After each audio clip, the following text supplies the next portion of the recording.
I think we can all think back to a time when we were younger, where after a long day of school, we would maybe sit down on our couches and pull out our Game Boys, play some Pokemon. Or maybe even grab our GameCube controllers and play some Melee with friends. I'm sure even if you've forgotten those memories, I highly doubt you've forgotten this sound.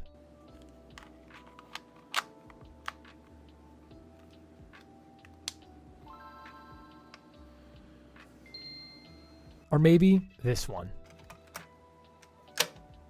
I wanted to relive that energy, but recently with modern gaming, it just isn't the same for me. And for me, my ADHD really prevents me from actually going back and playing those games, since I just get bored really easily. However, this time I decided to change that by giving myself a distinct goal. I'd finally complete and do something I could never do as a kid. That is getting my diploma. Well, my Pokemon diploma from Generation 3. Here are some tips and tricks and some fun little quirks you can do in Generation 3. And I hope you guys enjoy the video and have a fantastic day. So a little bit ago, I mentioned I was trying to complete a Generation 3 Pokédex, and I completed it. So I wanted to share some tips and tricks, as well as some cool little interactions the original hardware have with kind of modified hardware, how you can use that to your advantage. First off, again, you can use 100% original hardware and still get the diploma from Generation 3. However, I find using original hardware in more unique ways far more satisfying, as well as it still feels original enough to give me, I don't know, the feeling of playing on original hardware and playing with the original hardware that I need. So first tip, take your time. Enjoy it. This game is 20 years old. You're in no rush to complete it. It's one of the most annoying and difficult and expensive Pokédexes to complete. So enjoy the journey. Next up, resources you're going to want. Either John Stone's Google Excel sheet for Generation 3 to keep track of your Pokédex, or Lyra made a website. It's a website equivalent of tracking your Pokédex for Generation 3, and it's awesome, and it's what I use. Now, if you want to complete this with all original and legitimate hardware, it's going to be expensive. I think the last calculation I did, if you started with nothing, is going to cost you probably near $900-ish, maybe a little less. If you have a Game Boy as well as a GameCube, it'll cost you a little less, but you still need a lot of the games. Let's go over them now. The games you're going to need: XD, Colosseum, Fire Red, Leaf Green, Emerald, and I think either Sapphire or Ruby. I don't think it matters which of the two. Now, me personally, I had all of the games minus Ruby. Now, here's a little spoiler for a trick you can do to technically get the games cheaper, and that is using alternate language copies.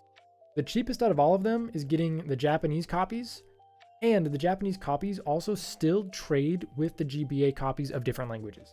The only thing the Japanese copies can't do is interact with Pokemon Box, Colosseum, or XD of a different language. Technically, we'll get to that later. Now, you will be missing 4 Pokemon from your Pokédex. However, you'll still get the diploma, and it's not contingent on these 4. Those 4 Pokemon are Mew, Deoxys, Celebi, and Jirachi. Now, these 4 mythical Pokemon, 2 of them can actually still be legitimately obtained fairly easily with a little bit of wallet money. However, 2 of them, being Mew and Deoxys, cannot be obtained without finding a distribution cart. Now that we got kind of a little bit of the requirements and some Pokemon you won't be able to get, let's get into the order of the games that I think you should be playing. And I think you should start with XD or Colosseum. Now, why do I say that? Well, a couple things. One, you can get a bunch of Pokemon that are harder to obtain in Fire Red, Leaf Green, and Emerald in the GameCube games way easier, such as the Johto Dogs, the Johto Starters, Ho-Oh, and Lugia. Plus, these games didn't sell as well, so it'll be kind of fun to go through a game you probably didn't play or maybe played when you're younger and have it played since. And it's a little bit more challenging, so that might be also fun as well. Quick tips for XD and Colosseum. Colosseum, you're going to want to look up the Master Ball glitch.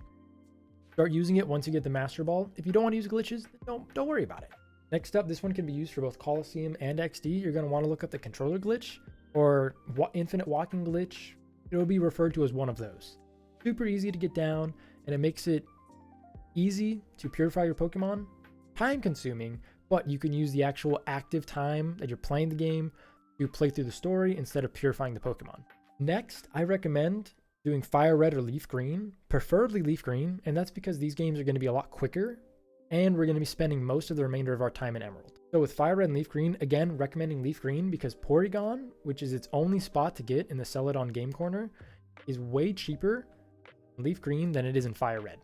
And lastly, you're going to want to acquire the National Dex in at least the game you completely play through. Again, recommending Leaf Green. However, you're going to want Fire Red for any version exclusives. Lastly, or semi-lastly, you're going to be moving towards Emerald. This is where you're going to spend probably the remainder of your time because Emerald is the newest game of the Generation 3, so it has all the updated features, such as Flame Body, which is huge.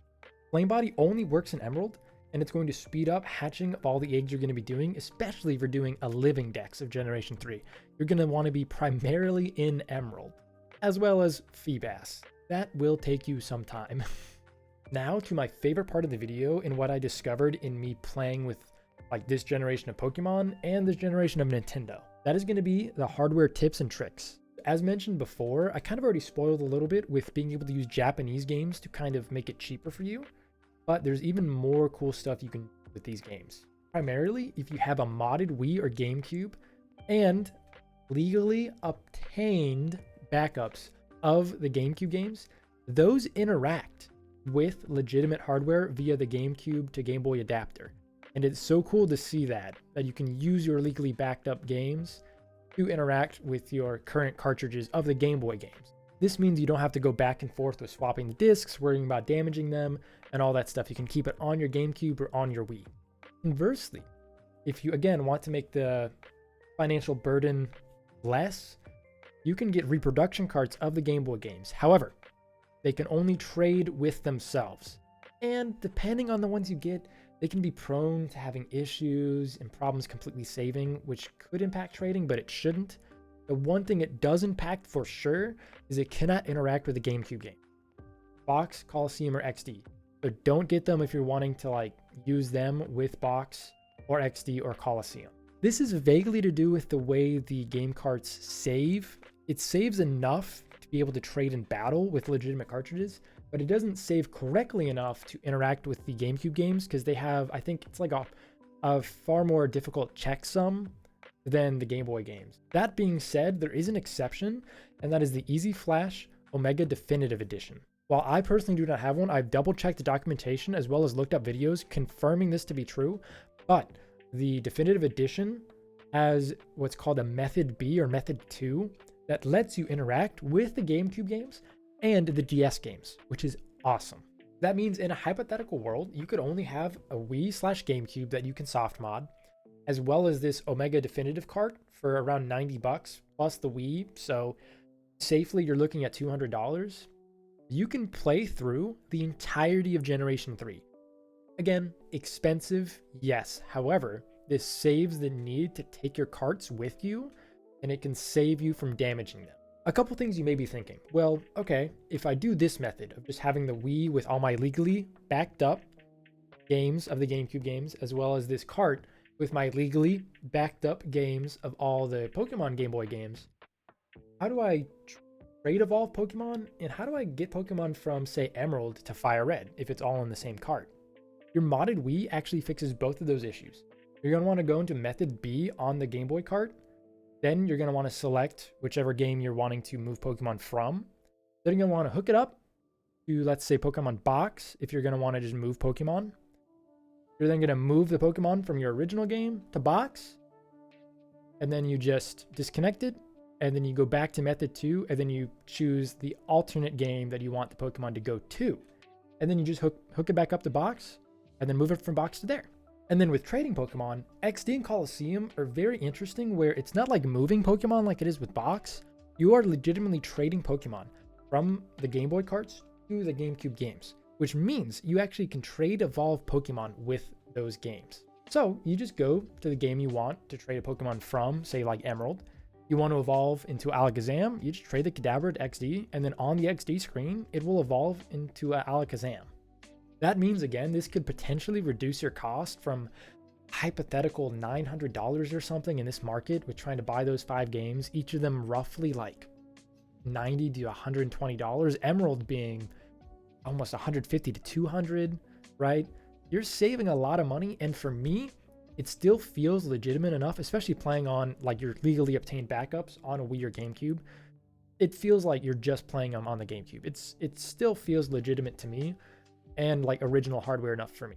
Again, if you want to do this all 100% original hardware, you absolutely can. You will need a small loan of $1,000, but you can.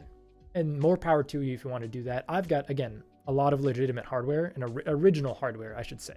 So with that, I just kind of want to have a little discussion about tips and tricks for Generation 3 Pokédex.